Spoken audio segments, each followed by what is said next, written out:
Welcome to this Tybootha presentation, where we will dive into the life and work of Hildegard von Bingen, one of the great Christian mystics. She's a truly fascinating figure, especially when you consider the time period, Yeah. 12th century. Yeah, a time of big changes in Europe. Exactly. And she just stands out. Just this incredible range of talents and, well, influence. Absolutely. And for this deep dive, we're drawing on material from a forthcoming book by James Michael. It's going to be published by Tybootha. Oh, excellent. Yeah, and you can find more about his work at https://www.amazon.com, author James Michael. But back to Hildegard. What really jumps out is how many hats she wore. Mm-hmm. Abbess, obviously, but then mystic, writer, composer, even visionary. Yeah, her impact wasn't just in one little box. It spread across theology, science, medicine, music, spirituality. It's quite something. Makes you wonder how one person managed it all. It really does. And maybe grounding her in her biography helps a bit to see where it all started. Good idea. Where do we begin? Well, she was born in 1098, a place called Bermersheim near Alzey in what's now Germany. Okay. Came from nobility, and she was the 10th child. Ah, and that's significant, right? The whole tradition of dedicating the 10th child to the church. Precisely. That tradition really, set her on this path from the very beginning. Her life was shaped by it. So, young Hildegard is dedicated to the church. What happens next? Around age 8, maybe a bit younger, she was placed under the guidance of Jutta von Sponheim. Jutta was an anchoress, a religious recluse. Yes, at the monastery of Disibodenberg. So Hildegard got her early religious education there, took her Benedictine vows. It was foundational. Jutta must have been quite the mentor. Clearly. Well. Because remarkably, when Jutta died, Hildegard actually succeeded her as the leader of the women's religious community there. Wow. That speaks volumes about her even then. Leadership qualities, respect from her peers. Definitely. And then comes a really bold move. Around 1150, What was that? she decided to found her own convent at Rupertsberg, near Bingen on the Rhine. Setting up independently. That couldn't have been easy. No, it was a major undertaking. Shows incredible willpower, a clear vision for what she wanted. And she didn't stop there later. She set up a second one in Eibingen. So she was building these communities, leading them. But the visions, they're central to her story, aren't they? Absolutely central. She said she'd had them since she was a child, described them as incredibly vivid, luminous, awe-inspiring. And she believed they came directly from God. Firmly believed it. But interestingly, she didn't rush to tell everyone about them. Hesitant. Why do you think that was? Well, maybe humility, or perhaps, fear of being misunderstood, or worse. It was a big claim to make back then. Makes sense. So what changed? What made her share them? She described this powerful inner feeling, a conviction, really, that God wanted her to share these visions. An obligation. A divine command, almost. Sort of. And she also got encouragement from some pretty high-up church authorities, even Pope Eugenius III. The Pope himself. Yeah. That must have given her confidence. Immense confidence and the authority she needed. That's really when she began to systematically transcribe her revelations, which leads us directly to her major work. Right. Her most famous work, Scivias. Exactly. Scivias. Okay, let's break that down. The title first, Scivias. What does it mean? It's Latin, a contraction, actually. It stands for Cito Vias Domini. Which translates to? Basically, know the ways of the Lord. Know the ways of the Lord. And she worked on this for quite some time. About a decade, roughly 1141 to 1151. It's a major theological and visionary treatise, 26 visions in total. 26. And she structured them. Yes, very carefully, into 3 distinct parts. Okay. Can you give us a quick overview of those 3 parts? What ground do they cover? Sure. Part 1, it sort of sets the cosmic scene, deals with the creation of the world, the angels, the fall of humanity, the big picture origin story, if you like. Got it. Creation and the fall. What about part 2? Part 2 moves to redemption.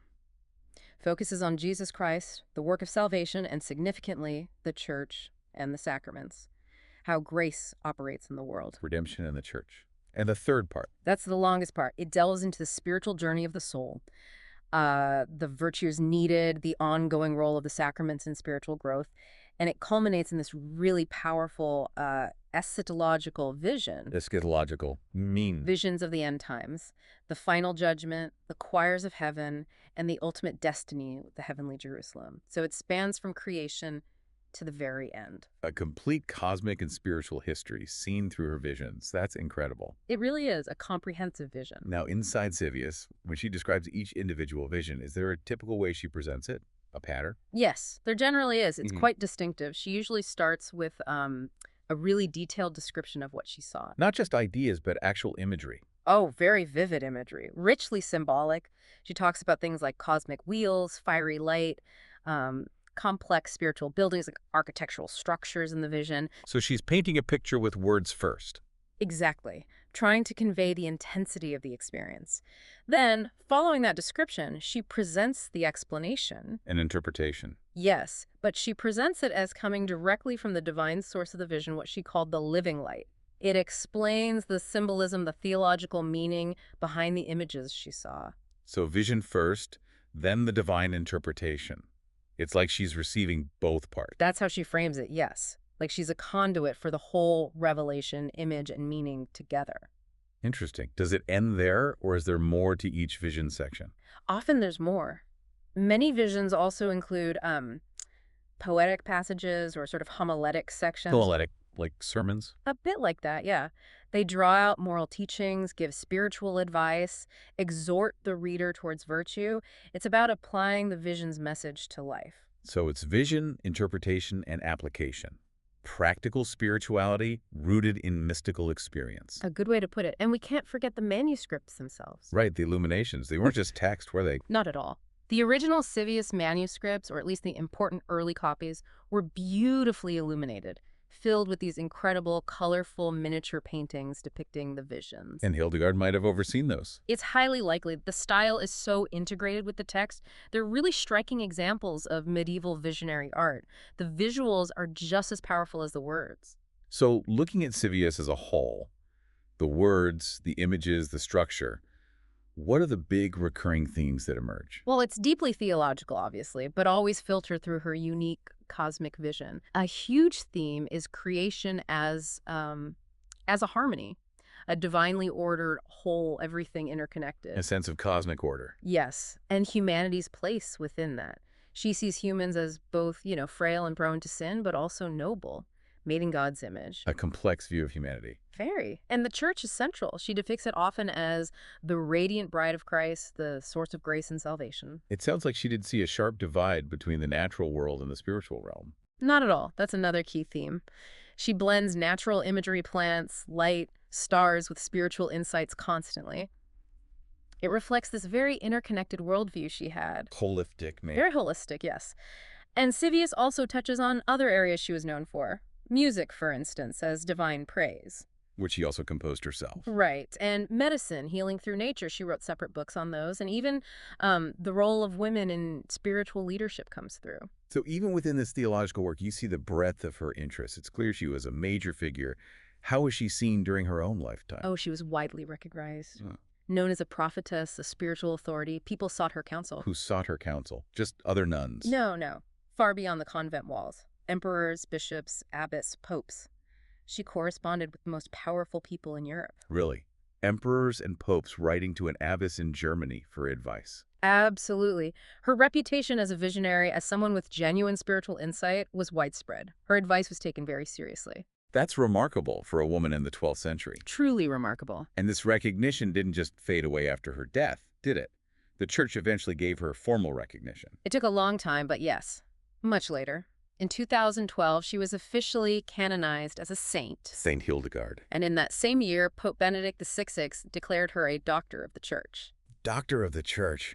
That's a huge deal, isn't it? It's an incredibly high honor. It recognizes theologians whose teachings are considered of universal importance and benefit to the church. And she's one of only a few women to hold that title. Yes, a very select group. It really underlines the lasting significance of her thought and her writings. So bringing it back to Scivias, why is this work, specifically, so important? Why does it continue to matter?